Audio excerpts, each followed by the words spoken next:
Tapos kapag dito ka pa bumili, alam mo talagang legit. So sa isang set, meron na siyang sabon, syempre, may kasama na siyang sunscreen, at meron na siyang hydroquinone and tretinoin. Ayan po, i-explain ko lang po. Kasi sa totoo lang, minsan, kapag usapang hydroquinone and tretinoin, ayan, tinitira talaga nila yung brilliant skin. As in, especially yung aming mga competitors, mga trolls, tinitira talaga nila si brilliant skin. Pero lahat po ng ilalatag nyo sa amin, complaints, kaya po namin siyang sagutin with supported ng study. Meron kaming clinical study, meron kaming stability testing. We are supported by dermatologists, FDA of course, kasi ang product na to ay FDA registered. So meron po siyang CPR or Certificate of Product Registration. So may mga tanong, Miss Glenda, bakit po siya ban sa Canada? Actually, hindi kami registered sa Canada at there are certain countries na hindi inaalaw ang hydroquinone at tretinoin.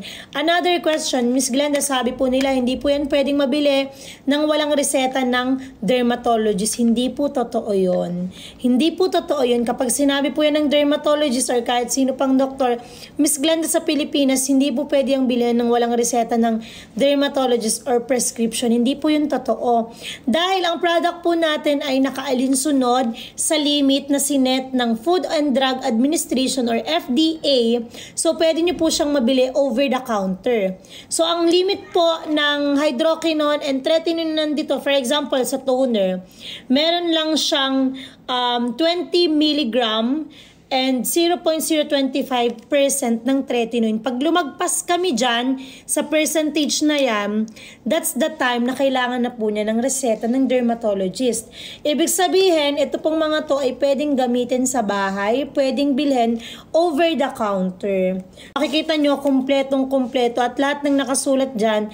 Again, hindi po namin to inimbento. Ito po ay supported lahat ng FDA. Sila po yung nag-regulate niyan.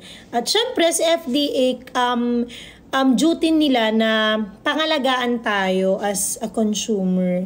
So, hindi nila i-approve or hindi yan pwedeng mabenta kung hindi